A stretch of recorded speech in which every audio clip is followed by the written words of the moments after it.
Bismillahirrahmanirrahim. Allahumma sholli wa sallim ala sayyidina Muhammad wa ala ali sayyidina Muhammad.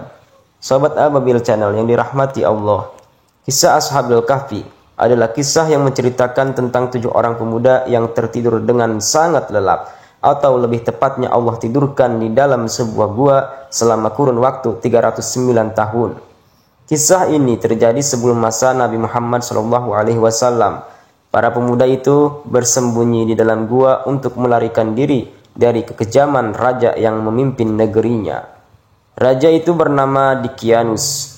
Kisah Ashabul Kahfi dapat ditemukan di dalam Al-Quran, surat Al-Kahfi, yang insya Allah selalu kita baca setiap malam atau hari Jumat, karena itu merupakan sunnah dari Rasulullah SAW membaca surat Al-Kahfi di setiap malam atau hari Jumat.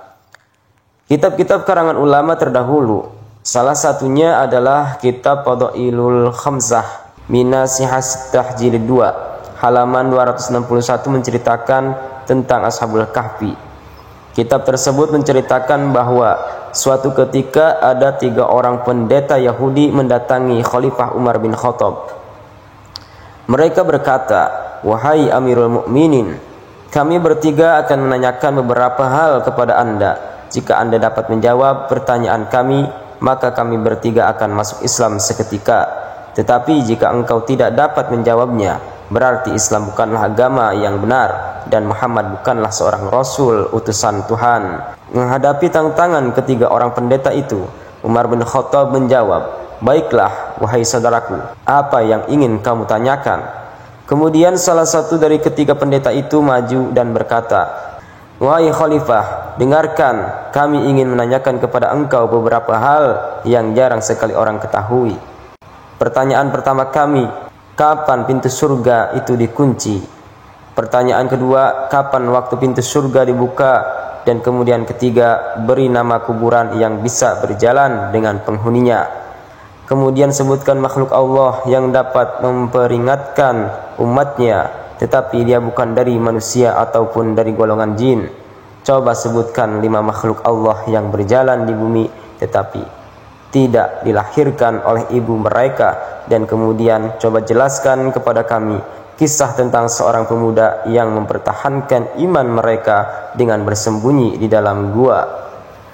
Setelah pendeta Yahudi itu berapi-api mengajukan pertanyaannya, Khalifah Umar bin Khattab menunduk dan menjawab, "Wahai saudaraku, dengarkan, apabila Umar tidak bisa menjawab pertanyaan yang tidak bisa dia jawab, itu tidak memalukan bagi Umar. Akan tetapi ada dari sahabat-sahabat kami yang bisa dengan sangat mudah menjawab pertanyaan ini." Para pendeta itu kemudian berkata lagi, "Jika ada, ajukan saja wahai Khalifah." Kemudian dipanggillah Salman Al-Farisi oleh Umar. "Salman, sinilah. Sekarang kamu pergi ke rumah Ali bin Abi Thalib. Katakan bahwa Umar memanggilnya." Maka Salman berlari ke tempat Ali bin Abi Thalib. Kemudian dia berkata, "Wahai Ali, Umar memanggilmu." Ada 3 orang pendeta Yahudi yang sedang mendebatnya. Mendengar itu, Sayyidina Ali bin Abi Thalib langsung beranjak pergi ke tempat Umar bin Khattab yang waktu itu masih bersama 3 orang pendeta. Sayyidina Ali berkata, "Wahai Amirul Mukminin, apakah ada tugas untuk saya?" Kemudian Sayyidina Umar bin Khattab menjawab, "Wahai Ali, 3 pendeta ini menanyakan beberapa hal. Jika kita dapat menjawab, mereka akan masuk Islam seketika. Tetapi jika kita tidak dapat menjawab, jangan katakan bahwa Muhammad adalah seorang Rasul dan Islam adalah agama yang tidak benar." Ali terdiam dan kemudian melihat arah 3 orang pendeta itu tadi. "Wahai saudaraku, coba ulangi lagi pertanyaan kalian." Maka majulah pendeta yang bertanya kepada Umar tadi, "Wahai Ali, kami memiliki beberapa pertanyaan yang akan kami ajukan. Sebaiknya engkau langsung saja menjawab setiap pertanyaan yang kami ajukan kepadamu. Pertanyaan pertama, kapankah pintu surga dikunci oleh Allah?" Lalu Ali bin Abi Thalib kemudian menjawab, "Syirik kepada Allah. Jika kalian mempersekutukan Allah dengan apapun, maka seluruh amalan kalian tidak akan naik ke langit. Itulah maknanya langit terkunci, surga terkunci." Pertanyaan kedua, kapankah pintu surga akan dibuka oleh Allah? Ali menjawab, pintu surga akan dibuka dengan kalimat la ilaha illallah Muhammadur Rasulullah. Pintu surga dibuka dengan kalimat syahadat. Dengan dua kalimat syahadat yang diucapkan, maka seluruh dosa di masa lampau akan dihapuskan oleh Allah Subhanahu wa ta'ala. Pendeta kemudian bertanya lagi, wahai Ali, coba engkau sebutkan kuburan yang bisa berjalan bersama penghuninya. Maka kata Ali, yang kalian tanyakan adalah Nabi Yunus alaihi salam yang berada di dalam perut ikan. Ia dibawa jalan ke 7 samudra selama 40 hari. Itulah kubur yang berjalan bersama penghuninya. Seketika pendeta itu pun terkejut dengan jawaban Ali yang sangat cerdas. Pendeta berkata, baiklah Ali bin Abi Thalib, engkau benar. Kemudian Ali coba sebutkan makhluk Allah yang bisa memberi peringatan kepada kaumnya, tetapi dia bukan manusia dan bukan pula jin. Kemudian Sayyidina Ali menjawab, ketika Nabi Sulaiman dan bala tentaranya sampai di lembah semut, terdapat seekor semut yang memimpin kawan-kawannya. Wahai para semut, masuklah kalian ke dalam sarang-sarang kalian, karena nanti kalian akan terinjak oleh Sulaiman dan bala tentaranya. Apabila tetap di luar, inilah makhluk Allah yang bisa memberi nasihat kepada kaumnya. Tetapi dia bukan manusia, bukan pula jin. Para pendeta itu kemudian menggeleng-gelengkan kepalanya, keheran-heranan takjub mendengar jawaban Ali bin Abi Thalib. Kemudian dia berkata lagi, wahai Ali, coba sebutkan 5 makhluk Allah yang berjalan di muka bumi, akan tetapi mereka ini tidak dilahirkan oleh induknya sebagaimana mestinya. Kemudian Ali menjawab, yang pertama Nabi Adam alaihi salam, kemudian Ibunda Hawa atau Siti Hawa, yang ketiga unta Nabi Soleh, yang keempat tongkat Nabi Musa yang kemudian berubah menjadi ular, kemudian kambing pengganti Nabi Ismail alaihi salam, kelimanya tidak memiliki induk, atau dalam kata lain tidak dilahirkan dari sebuah induk atas ekor induk atau seorang induk sebagaimana makhluk lain. Setelah itu, 2 dari ketiga pendeta tadi mengucapkan 2 kalimat syahadat, mengakui bahwasanya Islam adalah agama yang benar. Sekarang tersisa 1 orang pendeta yang enggan masuk Islam. Kemudian dia berkata, tunggu dulu wahai Ali, 2 kawanku memang sudah masuk Islam, akan tetapi aku masih memiliki 1 pertanyaan lagi yang mungkin saja tidak bisa engkau jawab. Coba engkau ceritakan kepada kami kisah tentang para pemuda yang bersembunyi di dalam gua untuk mempertahankan iman mereka. Sayyidina Ali bin Abi Thalib menjawab, baiklah, akan aku terangkan seperti apa yang ada di dalam Al-Quran. Pendeta itu kemudian menyela, kalau dari Al-Quran kami sudah mendengarnya, kami ingin engkau detail menerangkannya seperti yang disampaikan oleh Rasulullah kepadamu. Maka Ali menjawab, baiklah wahai saudara-saudaraku, sekarang benarkanlah duduk kalian, duduklah yang baik, dan mulailah bertanya pertanyaan apapun yang ingin kalian tanyakan. Pendeta itu kemudian berkata, wahai Ali, kalau engkau memang tahu, katakanlah kepadaku nama-nama mereka, siapa nama rajanya, siapa nama anjingnya, apa nama gunungnya, apa nama gua, dan kisah mereka dari awal sampai akhir. Ceritakanlah kepadaku. Mendengar pertanyaan terakhir yang diajukan ini, Imam Ali bin Abi Thalib kemudian merapikan posisi duduknya. Beliau mengangkat kedua lututnya dan kemudian dililitnya dengan surban supaya tidak bergeser. Beliau menarik napas dalam-dalam, kemudian tersenyum dan menjawab satu persatu pertanyaan seputar Ashabul Kahfi. Sebelum melanjutkan kisah ini, mari kita dukung Ababil channel ini untuk semakin berkembang dengan cara mensubscribe dan menyalakan tombol loncengnya. Tekan tombol like dan silahkan share video ini supaya banyak yang tahu tentang kisah ini, dan supaya kisah ini tidak berhenti kepada kalian. Semoga yang kalian lakukan dinilai pahala oleh Allah Subhanahu wa ta'ala karena membantu mensiarkan kisah Islam pada masyarakat Indonesia dan juga dunia. Amin. Sayyidina Ali karamallahu wajhah dengan tersenyum santun menjawab pertanyaan pendeta itu tadi. Beliau berkata, kekasihku Muhammad sallallahu alaihi wasallam pernah menceritakan kepadaku bahwa di daerah Romawi terdapat sebuah kota bernama Apsus yang juga dinamakan untuk nama kota itu di zaman jahiliyah adalah Apsus. Kemudian ketika Islam datang dinamakan Urus. Mereka mempunyai seorang raja yang soleh. Beberapa waktu kemudian raja itu wafat, lalu tersebar berita kematiannya, sehingga seorang raja dari Persia yang bernama Dikianus mendengar berita tersebut. Dikianus adalah raja yang sangat zalim dan kafir. Ia datang bersama bala tentara ke kota Apsus dan menjadikannya sebagai kerajaan. Ia membangun sebuah istana sangat megah di sana. Pendeta Yahudi yang bertanya itu kemudian memberi isyarat kepada Ali untuk menghentikan penjelasannya. Wahai Ali, jelaskan kepadaku tentang istana itu beserta ruangan-ruangannya secara lengkap. Sayyidina Ali bin Abi Thalib segera menjawabnya. Raja itu membangun istana dari bahan marmer. Panjangnya 1 farzah, lebarnya 1 farzah. 1 farzah itu setara dengan 5-6 km.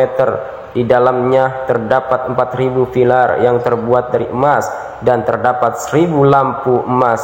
Lantainya dari bahan suasa, yaitu logam yang berisikan campuran antara emas dengan tembaga. Setiap malam diisi dengan minyak wangi yang sangat harum. Istana itu dijaga dengan sangat ketat oleh para pengawal. Di sisi timur diisi dengan 180 kekuatan, di sisi barat 180 kekuatan. Matahari mengelilingi istana itu dari sejak terbit sampai terbenam. Ia membuat singgasananya dari emas yang panjangnya 80 hasta dan berhiaskan mutiara. Ia letakkan di sebelah kanan singgasana 80 kursi emas. Untuk para panglimanya di sebelah kirinya 80 kursi emas juga. Dia duduk di atas singgasananya sambil mengenakan mahkota di atas kepalanya. Yahudi itu dengan bersemangat berkata, wahai Ali, jika engkau sungguh mengetahui terbuat dari apakah mahkotanya. Ali bin Abi Thalib kemudian menjawab, wahai saudaraku, mahkotanya terbuat dari emas cetakan yang mempunyai 9 pucuk. Pada setiap pucuk terdapat lampu yang bersinar, laksana lampu yang bersinar di malam yang gelap. Ia memiliki 50 remaja dari anak para panglima. Mereka berpakaian yang terbuat dari sutra merah dan celana yang terbuat dari sutra hijau. Mereka memakai mahkota, gelang tangan, dan gelang kaki yang terbuat dari emas berkilauan. Dia juga jadikan 6 pemuda dari kalangan ulam sebagai menterinya. Dia tidak akan menetapkan suatu keputusan tanpa diskusi dengan mereka. 3 orang dari mereka berdiri di sebelah kanan dan 3 orang di sebelah kiri sang raja. Pendeta Yahudi kemudian berkata, wahai Ali, beritahu aku siapa nama 6 orang itu. Ali bin Abi Thalib kemudian menjawab, kekasihku Muhammad SAW bercerita bahwa 3 orang yang di kanan adalah Tamliho, kemudian satunya Muksalmina, dan yang terakhir Muksalmina. Sedang yang di sebelah kiri adalah Martulius, Haitus, dan Sadanius. Raja itu senantiasa meminta pendapat dari mereka dalam segala urusan. Jika ia duduk di singgasananya yang mewah, setiap hari orang-orang berkumpul di sekitarnya. Maka datanglah 3 pemuda dari sebuah pintu. Di tangan salah seorang dari mereka terdapat gelas emas yang berisi minyak kasturi. Di tangan pemuda kedua adalah gelas perak yang berisi air mawar. Serta di tangan pemuda ketiga bertengger seekor burung yang sangat elok. Jika yang satu berteriak, maka burung itu terbang menuju gelas yang berisi air mawar. Lalu ia mandi dengan air mawar itu. Bulu dan sayapnya menyerap air mawar yang sangat wangi. Jika yang kedua berteriak, maka si burung terbang menuju gelas yang berisi minyak wangi. Burung kecil itu pun mandi dan menyerap minyak wangi dengan bulu dan sayapnya. Kemudian penjaga yang ketiga berteriak, maka burung itu terbang menuju mahkota raja untuk kemudian mengibaskan bulu dan sayapnya di atas kepala raja. Raja itu memegang kekuasaannya selama 30 tahun tanpa pernah mengalami sakit kepala, panas, flu, dan sakit lainnya. Melihat keadaan dirinya seperti itu, ia menjadi sombong dan angkuh sehingga dia mengaku bahwa dirinya adalah Tuhan. Dia mengajak menteri dan rakyatnya untuk menyembah dirinya. Setiap orang yang menerima pengakuan dirinya sebagai Tuhan akan diberi hadiah dan mendapatkan keistimewaan, sedangkan yang enggan untuk menerimanya akan disiksa bahkan dibunuh. Akhirnya mereka tunduk kepada keinginan sang raja.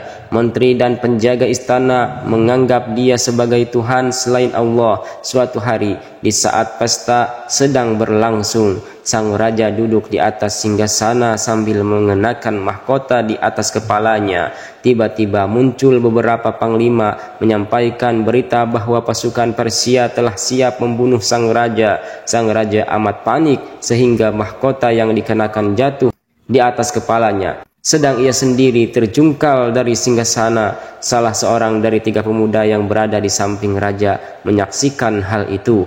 Dia adalah si cerdik bernama Tamliho. Pemuda itu berpikir dan berkata dalam hatinya, jika Dicyanus adalah Tuhan seperti yang ia akui sendiri, pasti dia tidak akan sedih, tidak akan tidur, tidak akan kencing atau buang air, karena semua bukan sifat dari Tuhan. Setiap hari ke-6 pemuda tersebut berkumpul di tempat salah seorang dari mereka. Setelah peristiwa tadi terjadi, mereka berkumpul di tempat Tamliho, namun Tamliho tidak ikut makan dan minum. Mereka bertanya, wahai Tamliho, mengapa engkau tidak makan dan minum?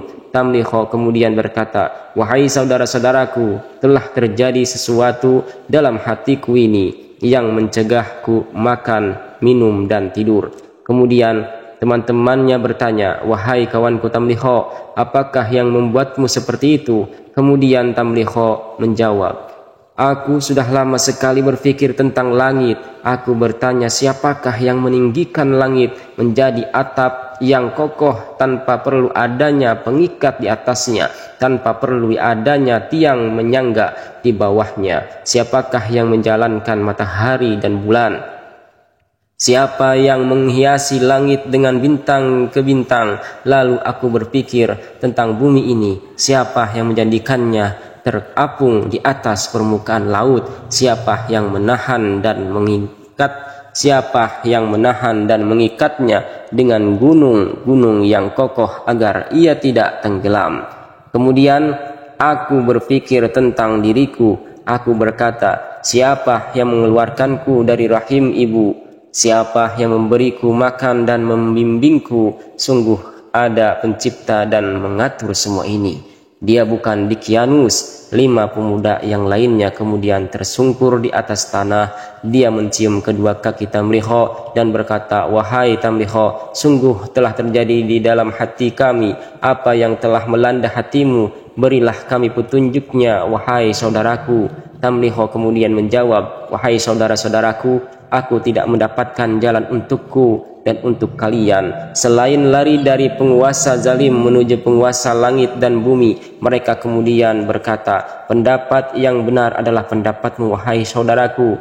Tamliho kemudian bangkit membeli kurma dengan uang 3 dirham, lalu menyimpannya di dalam selendang. Mereka naik kuda dan pergi keluar kota. Setelah berjalan sejauh 3 mil dari kota, Tamliho berkata, wahai saudaraku, telah hilang dari kita raja dunia dan kekuasaannya. Turunlah dari kuda dan berjalanlah. Semoga Allah memudahkan urusan kalian dan memberikan jalan keluar kepada kita.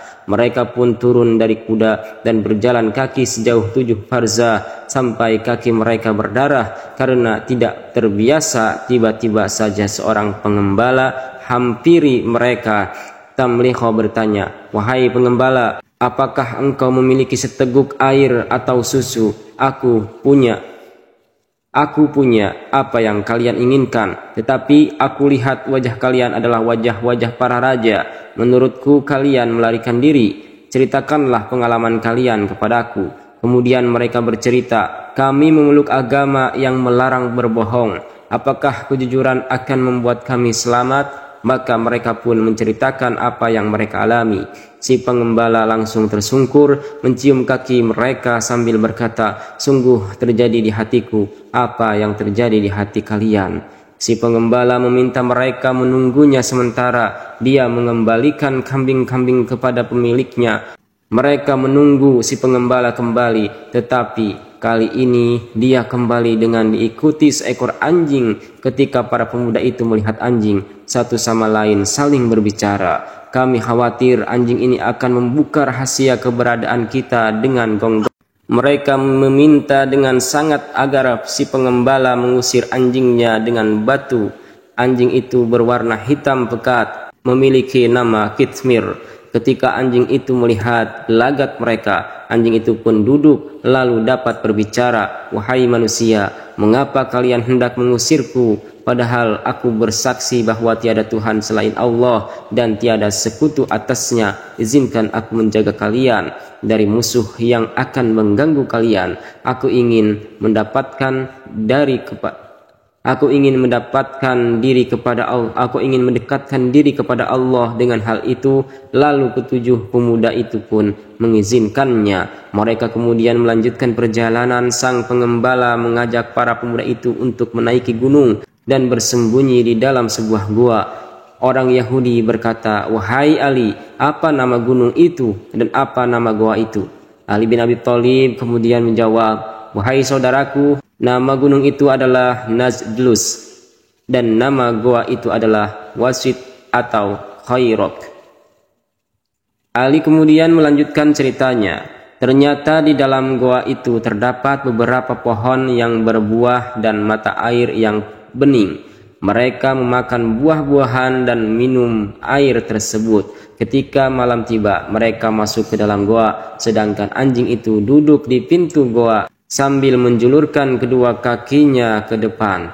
Lalu Allah menyuruh malaikat maut untuk mencabut ruh mereka sementara waktu dan menugaskan dua malaikat lainnya untuk menjaga dan mengurus setiap orang dari mereka. Kedua malaikat itu membolak-balikan tubuh mereka kanan dan ke kiri supaya tidak membusuk. Allah mewahyukan kepada matahari agar pada saat terbit dari condong dari goa mereka ke sebelah kanan, dan ketika terbenam menjauhi mereka ke sebelah kiri. Ketika Raja Dicyanus kembali dari upacara, ia bertanya tentang para pemuda di sisinya. Lalu dikatakan padanya bahwa mereka telah meyakini Tuhan selain Dicyanus. Mereka telah keluar dari istana dan melarikan diri darinya. Mendengar hal itu, maka raja pergi dengan 80.000 pasukan berkuda untuk mencari sang pemuda. Sampailah sang raja di sebuah gunung dan ia sendiri yang naik ke atas gunung itu, kemudian mendekati sebuah goa. Raja melihat para pemuda yang dicari tengah berbaring. Kemudian raja itu berkata kepada para anak buahnya, "Kalau aku hendak menyiksa mereka, aku tidak akan menyiksa lebih dari mereka. Menyiksa diri mereka sendiri. Katakanlah kepadaku, para tukang bangunan." Akhirnya mulut gua ditutup dengan batu-batu. Sang raja berkata, "Katakanlah kepada mereka agar memohon kepada Tuhan mereka yang berada di langit. Jika benar ada, maka Tuhan mereka akan mengeluarkan para pemuda itu dari sini." Para pemuda tinggal dan tidur dalam gua selama 309 tahun. Allah menghidupkan mereka kembali ketika matahari mulai terbit. Satu sama lain saling berkata, "Sungguh kami telah lalai dari ibadah pada Allah. Mari kita pergi ke mata air." Ternyata mata air dan pohon-pohon telah kering. Salah seorang berkata, "Sungguh ini adalah hal yang sangat aneh. Bagaimana mungkin mata air seperti ini menjadi kering hanya dalam tempo satu malam?" Begitu juga dengan pohonnya. Lalu Allah membuat mereka merasa lapar. Salah seorang berkata, "Siapa di antara kita yang bisa pergi membawa uang ke kota untuk membeli sesuatu untuk kita makan? Hendaknya dia teliti, jangan sampai makanan itu bercampur dengan lemak babi seperti tercantum dalam firman Allah. Maka utuslah dari kalian dengan membawa uang ini ke kota dan lihatlah makanan yang paling bersih, yaitu makanan yang halal, enak untuk dimakan." Tamliha kemudian berkata, "Wahai saudaraku, aku saja yang beli makanan itu. Tetapi wahai pengembala, berikan bajumu kepadaku dan kenakan bajuku ini. Tamliho kemudian mengenakan baju si pengembala dan berjalan melalui tempat-tempat yang tidak ia ketahui. Ternyata di atas pintu gerbang kota berkibar bendera hijau yang bertuliskan tiada Tuhan selain Allah dan Isa adalah Ruhullah. Pemuda itu terpana melihat bendera itu dan mengusap-usap matanya seraya berkata, apakah aku sedang bermimpi saat berlalu yang memasuki kota dan melewati sekelompok orang yang tengah membaca kitab Injil. Beberapa orang menyapanya hingga sampai ke pasar dan menemui seorang pedagang roti. Ia berkata, wahai tukang roti, apa nama kota ini? Tukang roti itu kemudian menjawab, kota ini bernama Apsus. Yang menjawabnya dengan sangat ramah, siapakah rajamu? Tanya pengembala itu. Namanya Abdurrahman, jawabnya singkat. Tamliho berkata, jika Anda benar, sungguh yang kualami ini sangat aneh. Berikan padaku makanan seharga uang dirham ini, uang dirham yang berlaku pada masa kami, berat dan besar hingga si tukang roti terheran-heran melihatnya.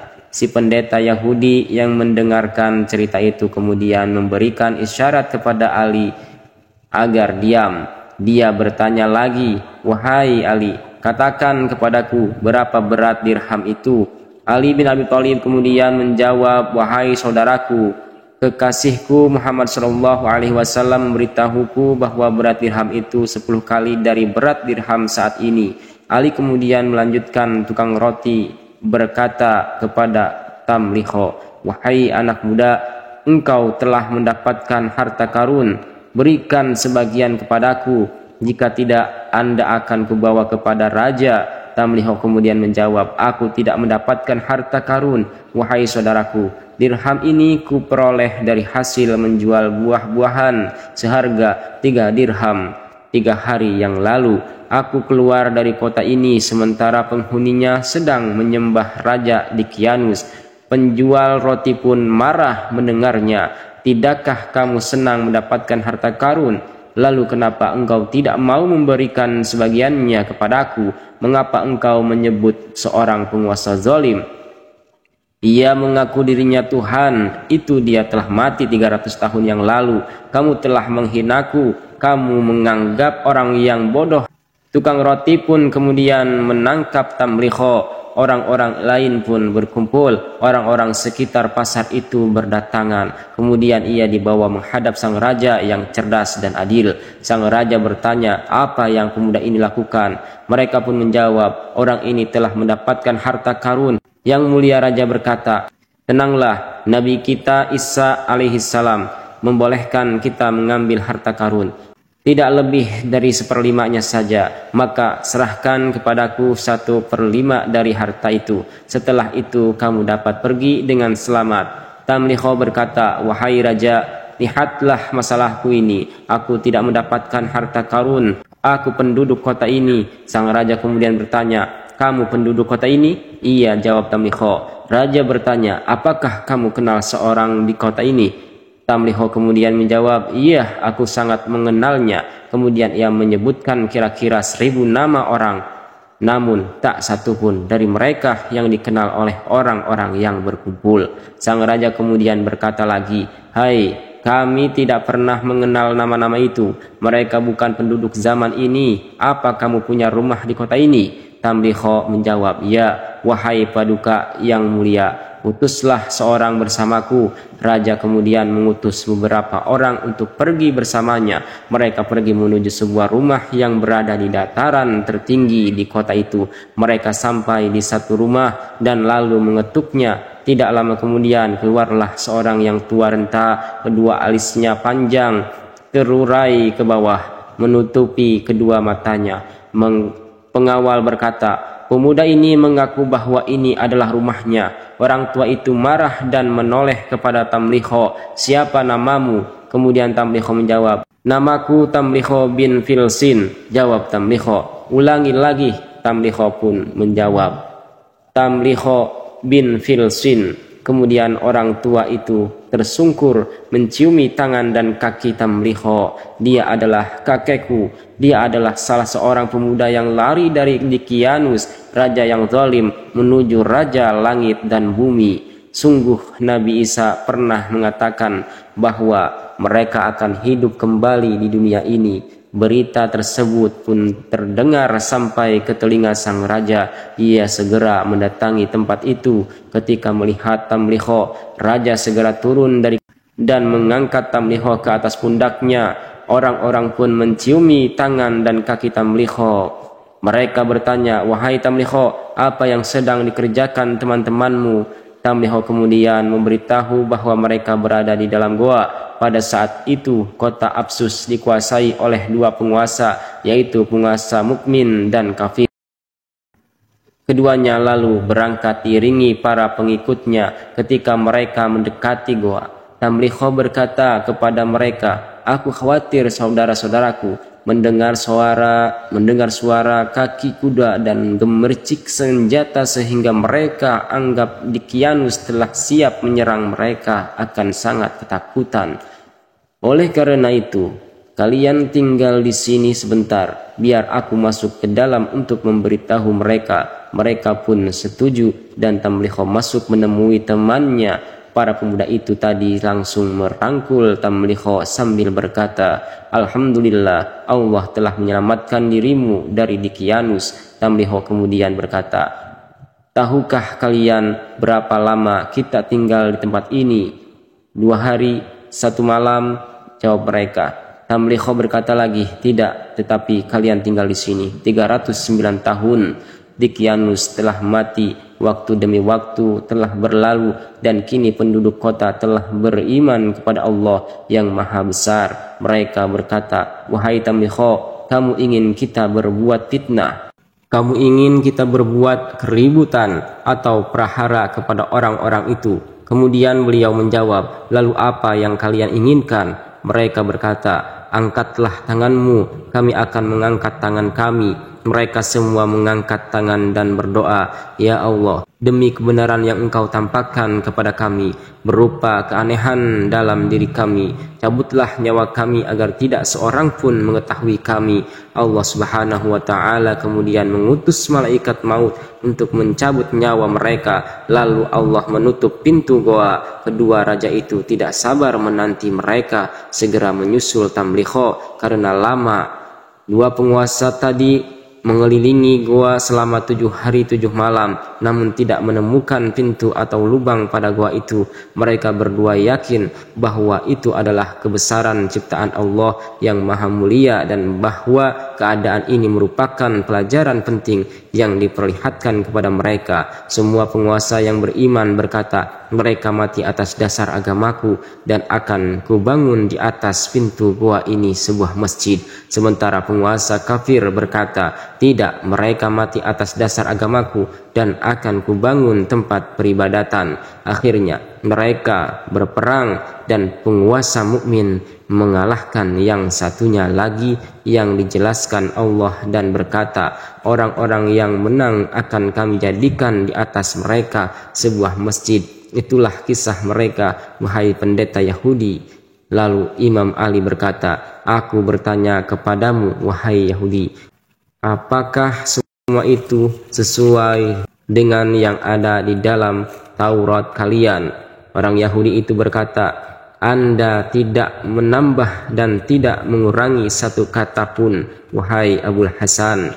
Wahai ayah Hasan dan Husain, jangan lagi Anda panggil aku Yahudi. Aku bersaksi tiada Tuhan selain Allah dan Muhammad adalah hamba serta utusan Allah, dan Anda adalah orang yang paling pandai di antara umat Muhammad.